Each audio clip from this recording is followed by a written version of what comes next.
Hello everyone, welcome back to this channel. So this is James, and today we're going to look into logic circuit and Boolean algebra. And this is also part of the Advanced Computer Science A-Level series. These are the topics that we'll cover. It might not seem a lot, but some of the topics can be harder to understand. So please be patient with me in this video. And we're going to look into logic circuits and a special type of logic circuit called sequential logic circuit. And then Boolean algebra, application, and Karnaugh map. So if you already know the previous part and you want to jump to any timeline, the timestamp is provided. Now let's move on to logic circuit, and we're going to look into how to create a circuit that can add numbers, binary bits for us. The first circuit we're going to look at is called a half adder. So what a half adder do is that it will add up 2 bits and then provide the sum and also the carry, for example, in this equation here. And this is how a truth table, because we are creating a circuit using logic gates, therefore we have a truth table. And this is the truth table for a half adder. Look, when 0 and 0 is added, the sum is 0 and there's no carry. 0, 1 or 1, 0, you have a sum of 1, again, no carry. It's only when you have an input of 1, 1 for AB that you got carry of 1 and sum of 0. Now, think about how you would construct this logic gates. And for S, I'm going to use an XOR gate because I only want an output of 1 when when one of the input is 1, but not both. Whereas for C, carry, I can use an AND gate, which produces an output of 1 when both inputs are 1. Of course, you might already know how to construct the logic gates based on the truth table, but then in practical terms, manufacturers usually only uses the NAND gate and the NOR gate to construct these gates, because these 2 gates are what we call universal gates. By using just the NAND gate and also the NOR gate, you can create any circuit that you want. That's why circuit manufacturer likes it so much. And to construct a half adder, this is how you do it using a NAND gate.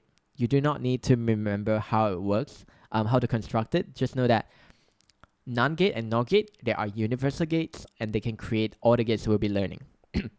Now, for half adder, there is a disadvantage because it only takes in 2 inputs. What if you are adding multiple bits binary and you have a carry to add to A and B? That's when a full adder comes in. Instead of taking 2 inputs, they take 3 inputs. It can handle the additional of 3 inputs, 2 bits plus 1 carry. For example, 1 plus 1, they can handle another bit here. This is the truth table for a full adder. Now look, when A and B is 0 and then there's no carry, you're going to have 0, 0. But then when there is a carry, even if both A, B are 0, you have a sum of 1 but no carry. So on and so forth. Let's pick another example. If your A and B is 1, but then there's no carry, you get sum of 0, carry 1, because 1 plus 1 equal to 1, 0. And 1, 1, 1, 1 plus 1 plus 1 equal to 1, 1. Therefore, your sum is 1, your carry out is 1. Now, that's a full adder, and it only adds up 1 bit. But there are times when you want to add up multiple bits, like 8 bits plus 8 bits. That's when full adders become useful. And the way to do it is to combine them. So by the way, this is their circuit for a full adder using NAND gate.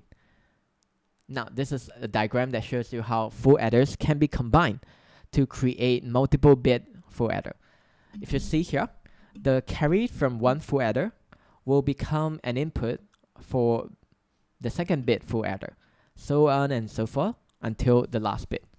So this is how we can use the logic circuit to create a component that can add up stuff for us. Now that's all about logic circuit. We now look into the 2 different types of circuits. The circuit that we look at here is what we call a combinational circuit. It is a circuit whose output at any given time is solely determined by the current input. And for a full adder, its inputs are A, B, and carry. But the next type of circuit is called sequential circuit, where the output is not influenced only by the current inputs, but also by the circuit previous state. So what do I mean by that? Now this is what we just looked at. A sequential circuit, we look into two different types of sequential circuit to help you understand how it works. One is better than the other. Now let's look at SR flip-flop. SR stands for set, reset. Alright? Now, this is a SR flip-flop circuit. Now, unlike the other circuit, the output, the previous state, so this is the previous state, Q and Q prime. The previous state is going to have an effect on the next state because it's output of one circuit, output of one logic gate is the input for another logic gate. Now, in this example here, before I delve deeper, just know that RSQ Q prime, they cannot be 0 at the same time. That will be self-contradictory. So what do I mean by that? Let's imagine that RSQ Q prime, they are all 0, 0, 0, 0, 0. And 0 here will be entered into this state. Okay? So let's say this is 0.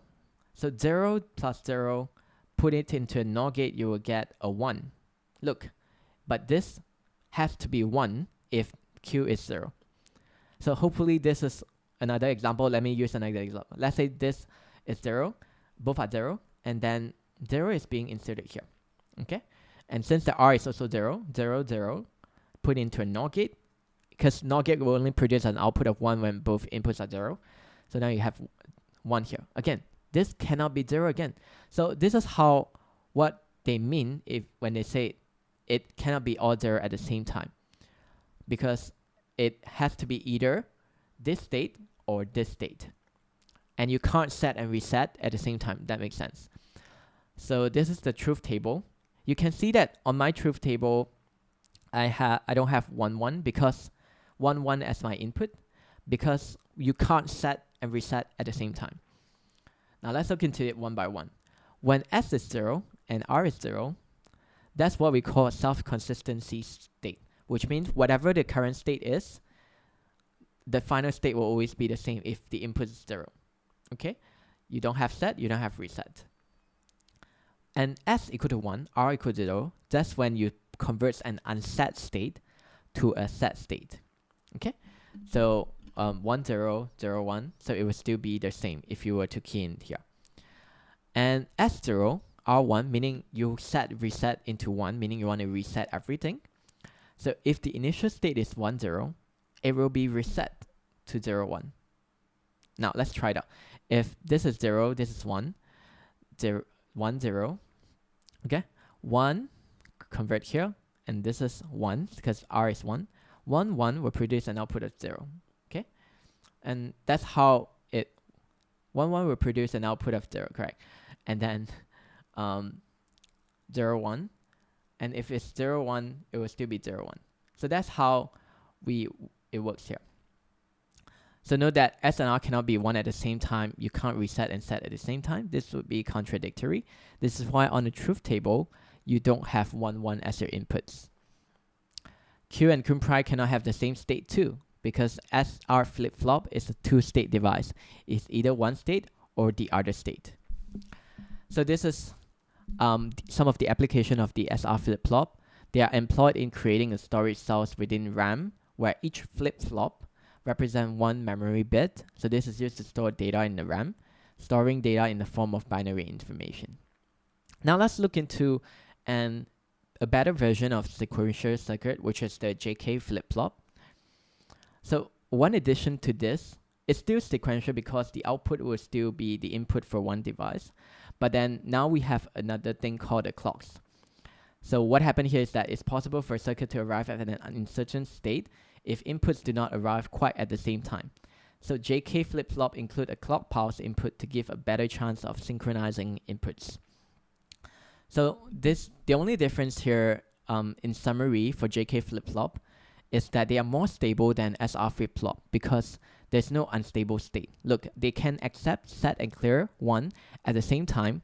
And when you set J and K as 1, you will get toggles. But then whereas in SR flip-flop, when you set J and K as 1, you will get, it will be contradictory. But that will not be the case in JK flip-flop. So that's how it is more reliable.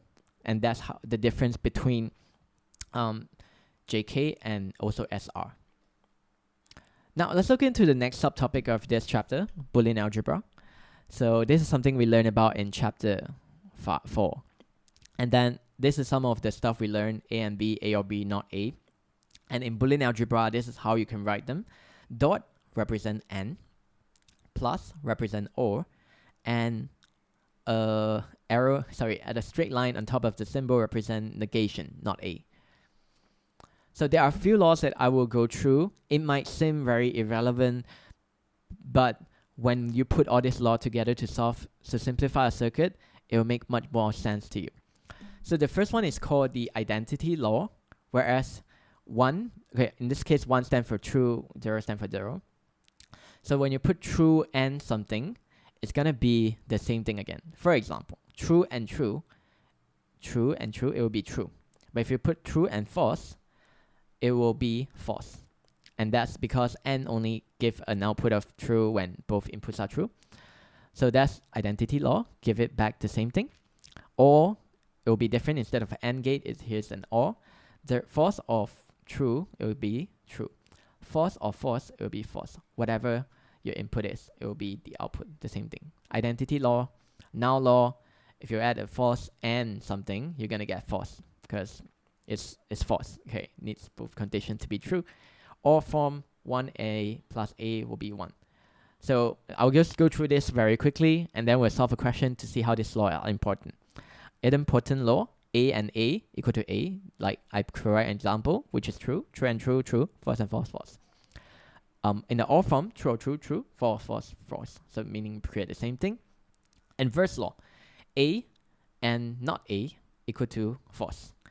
Say true and not true, false. False and not false, false. Alright, so this is the AND form. Commutative, basically it says that regardless of how you put your A and B, it doesn't matter for A and F or. Associative, this is very similar to mathematics. So the bracket, where you form it, it doesn't really matter that much. So 1 plus 2 plus 3 is equal to bracket 1 plus 2 plus 3. Okay, if that makes sense. Distributive law, also very similar to mathematics, what we learn in factorization. So a plus b and c can be equal to a or b and a or c. A and b or c can be equal to a and b or a and c. So just be patient. Absorption, a and a plus b equal to a or a plus b, a. So we'll look at how we use this law later. So I'm going to skip this segment and proceed straight to the question. Double complement, not true, equal to true, because they're negating twice. So one question you might be required to solve is that prove that this statement here is equal to this statement. The logic is the same. Now to do that, you need some lateral thinking that requires you to apply all the laws to prove that the left hand side equal to the right hand side. So I'm going to just go through step by step, and if you are confident you can solve it first, then only you watch my video. The first step, I'm going to use the absorption law to turn A into A plus A dot B. At this point, you might think, why make things complicated? That's because that's how lateral thinking works. You think out of the box to prove something. So A equal to A plus A dot B, which is the absorption law. Okay, and then I'm going to use commutative law to swap the position. Okay, since they are equivalent. Distributive, so this is when I can add stuff. So basically I turn the purple color side B, I take it out, A plus A prime. And now you should be able to see how this is useful. A plus not A will be equal to 1 because of the inverse law that I use. So at this point you should be able to see how important it is to memorize the laws, but more importantly is how you can use this law to solve the question you want to solve. So I recommend you to do more practice on this segment. It's hard to teach problem solving here. You need to experience it. So that's how we use Boolean algebra to simplify an equation. And then we're going to use it again to simplify the logic circuit for a truth table. Now, this is the half adder truth table. And what we can do is that we can create a logical expression that represent the half adder truth table. And in this case, if we want to create logical expression from it, we only look at the output that has a value of 1. So for example, let's start with the S column. So S will be 1 if I have not A and B. So you connect two inputs with the word and. Or it will also get an input of 1 when you have A and not B. So that's the basic equation, basic expression here for S. And for C is equal to A dot B because it only produces an output of 1 when both inputs are 1. All right, now we're going to prove, so we have this equation here, but then now let's reverse the process. If, let's say, we're not given the truth table, we are given a diagram instead. Can we replicate it to prove that S is indeed equal to A dot B plus A dot B not A? So to do this, now let's try to solve it. Be very patient for the next 5 minutes. Stay focused. If you want to pause, feel free to do so. Now let's prove that S equal to A dot this one statement. And we can see that from this diagram, S is D dot E, D and E. Now this is a NAND gate, meaning it applies an AND gate first, followed by a NOT. So this is what we get. So this is the initial expression we have. We're going to expand this to prove that is it equal to this. Now, let's look into C. Since if the goal now is to find out what D and E is, we're going to solve it separately. You can see that D, they take C in as an input. Therefore, we also need to find out what C is here. If we look at the C truth table, so this is a NAND gate here. C is a NAND gate. And this is a truth table for a NAND gate. And the NAND gate will only produce an output of 1 when these three conditions are right.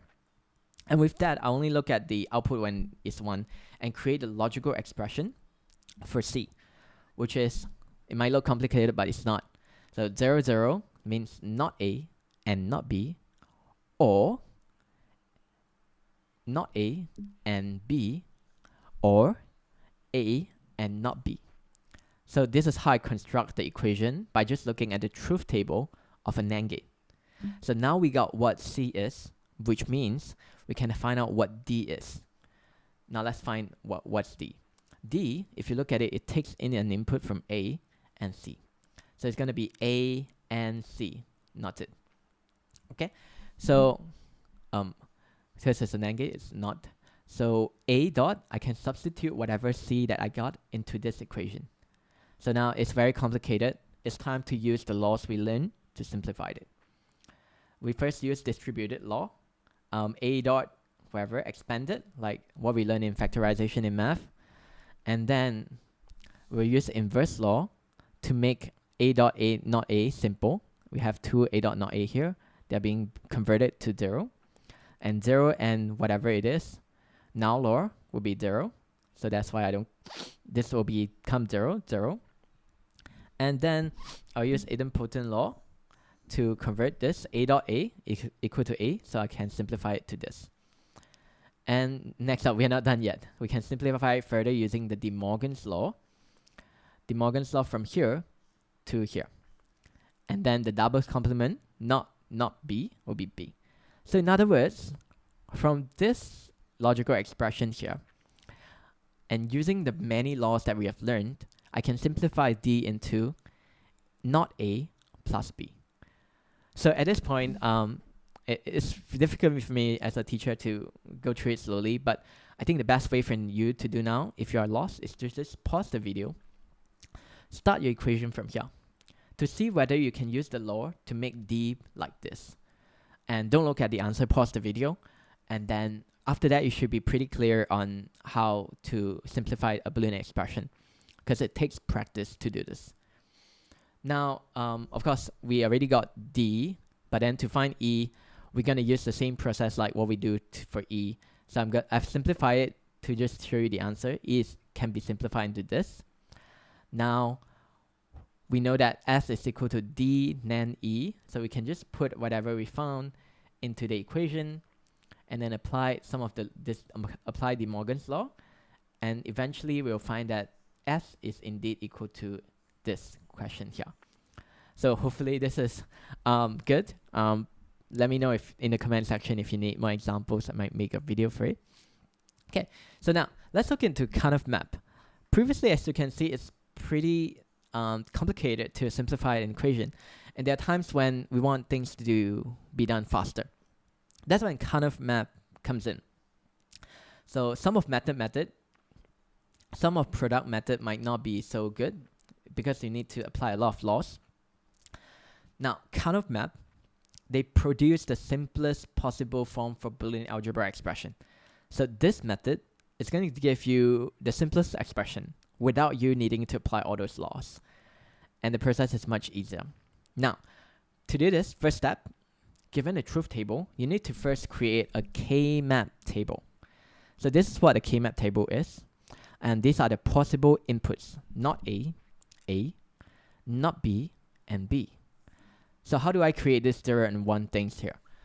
How it works is pretty simple. When A is 0 and B is 0, so meaning when A is 0 and B is 0, you can see that the output is 0, right? That's when you put 0 into it. And when A is 0, meaning not A, but B is 1, which means this column here is where I put my output, which is 1, followed by 1, 0, 1, 1, which is here and here. So in other words, we can convert this truth table into a better form. And the power of it is that once you apply all these rules, you can find out the equation. So the rules is that you need to identify groups of 1. So this group can be column, and can be row, can be square as well. But this group must only contain 2, 4, 8, or 1. It cannot be 6, it cannot be 3. And when you're identifying each group, it should be as large as possible. And groups can overlap, and all overlapping group must be used. If an individual cell cannot be contained in any group, it is being treated as being in a group. Now, let's look into an example of how to solve it. Assuming that I'm creating a logical expression for this, how would I use a truth table, K-map? So I create a K-map. I'm going to identify first, what is the group? Now, this is the one group I identify. You can see that this group has an input of 1. So that's when I can put an A here, one of my expression. And another group, remember groups can overlap. That's when second group, I can pick B. And then you combine both equation with a plus. And that's when you get your expression, A plus B. Now let's look into another example. I have this example here, 1110. I convert this truth table into my K-map. And then I use the same rule.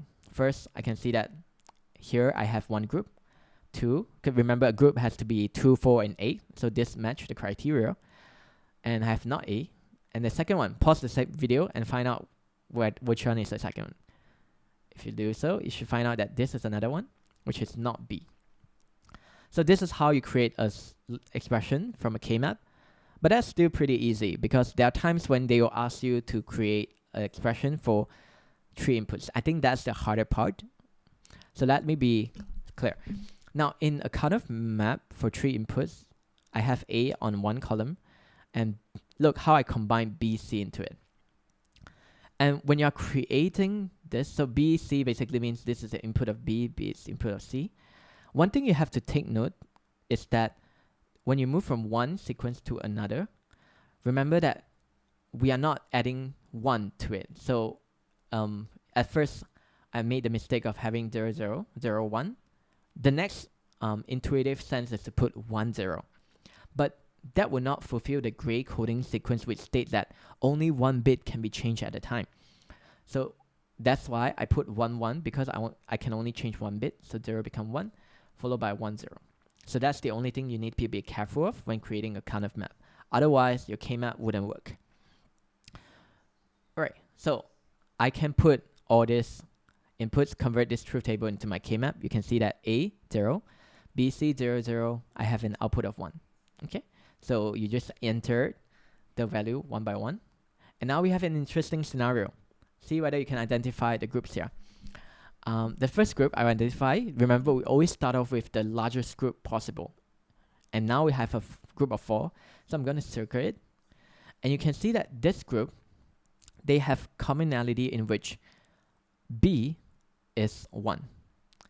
Okay? But C you can't because you got 1 and 0. That means the output here doesn't depend on the input C. And it also doesn't depend on the input A, because regardless of whether it's A equal to 0 or A equal to 1, it will still give 1. Now that's why I put B here. And the second group is something that is not so clear. This is, remember, it can overlap. That's when I select, look at the commonality. The commonality is that C is equal to 0. That means it's not C. And A is also equal to 0.